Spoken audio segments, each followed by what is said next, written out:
Ну, вот такие слова в комментарии про национальную автономию в Крыму. История довольно долго длится.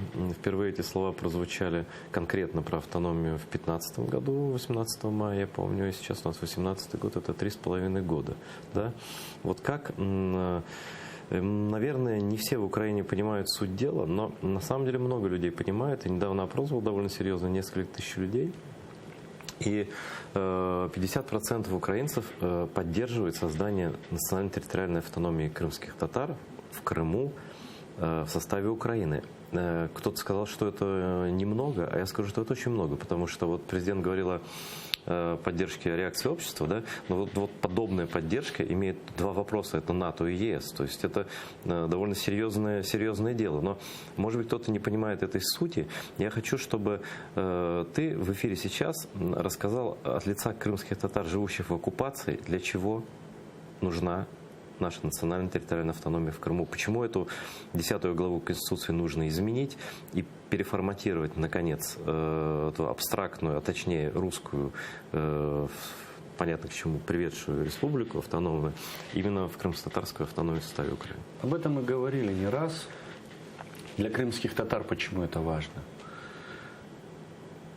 На протяжении всей истории национального движения оно началось не после депортации. Я имею в виду национальное движение вековой давности, еще начинавшееся там Исмаилом Гасприйским, начало 20 века, продолжение уже последепортационное, уже в свободной и независимой Украине. Всегда нашей главной задачей это была наша государственность, восстановление государственности. При этом мы относились же к этому не как к какому-то там символу простому и так далее. Для нас это был инструмент самосохранения, институт восстановления наших попранных прав. Попранных тоже не только депортация, гораздо задолго до нее и так далее. Мы понимали, что в ситуации, когда на постсоветском пространстве продолжается дискриминация малых народов, людей разных национальностей, продолжается вот эта советская история со старшими и младшими народами, братьями там, и кем-то. Государственность это есть вот тот защитный механизм, который нам, коренному народу, малочисленному народу, позволит через определенные правовые механизмы участвовать просто в управлении нашей землей, чтобы не позволить повториться каким-то негативным событиям, приведшим нас вот к тому трагическому состоянию. Да? То есть, чтобы мы совместно со всеми, кто проживает в Крыму, но через некие гарантированные механизмы, которые признаны в европейском праве, в мировом праве, могли как бы создать предохранители, возможности, все это прописать. То есть никто не говорит о каких-то привилегиях. Я всегда добавляю, а возможно мы через время бы и отказались от этого.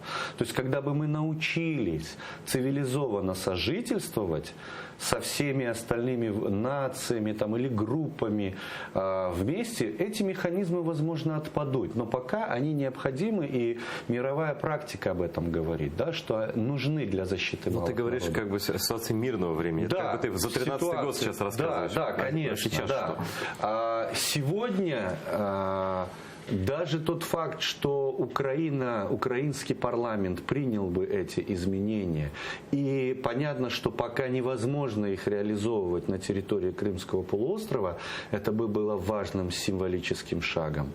Это было бы просто колоссальная подпитка надежды на хорошее будущее. Это было бы настолько, наверное, взрывная, я бы сказал бы, да, поддержка людей в Крыму, крымских татар, с точки зрения того, за что они борются.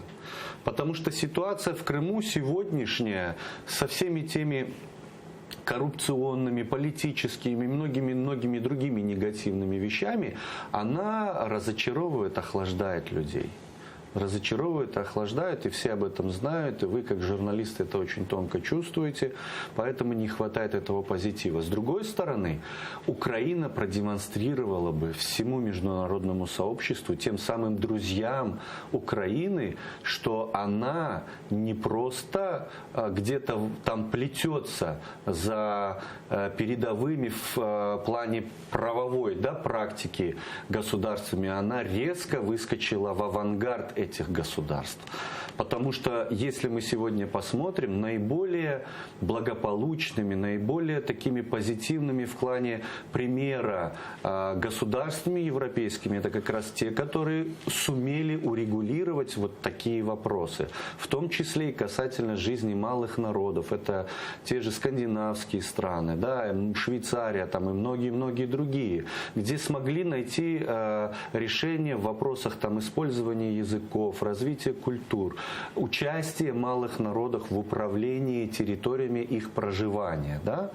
И Украина сделала бы этот очень важный шаг. В-третьих, Украина бы еще дальше шагнула из той постсоветской модели взаимоотношений внутри государства, межнационального построения, да, отношений и так далее. Потому что, к сожалению, пока что мы видим, что в Украине очень многие представители общественности, политики страдают вот этим комплексом старшего брата. Мне приходится часто говорить, я преподавал историю Украины в школе, и я читал детям лекции о том, как украинцы жалились, как несправедливо к ним относились русские, Российская империя. И тем более, я говорю, я иногда не понимаю, что некоторые украинцы не понимают и не принимают боль и чаяние крымских татар, а говорят, что это украинское государство, а вы живите в нем там как-то, ну вот есть же какие-то права. Понятно, что аналогия не прямая, далеко не Российская империя, Украина, но такие рецидивы прослеживаются. А вот как раз-таки решение крымско-татарского вопроса очень важно. Ну и в-четвертых, с чисто такой юридической точки зрения, мы же об этом постоянно говорили, Россия в крымском вопросе сделала ставку на тему самоопределения. И вот здесь как раз-таки поддержка тезиса о том, что самоопределяться может коренной народ Крыма, крымские татары, и помочь ему в этом направлении, а соответственно вот помочь реализовать этот вопрос в рамках национально-территориальной автономии, это как раз-таки то самое направление, тот самый шаг, чтобы разрешить крымский вопрос, решить вопрос территориальной целостности Украины в международной плоскости, во внутренней государственной плоскости и так далее.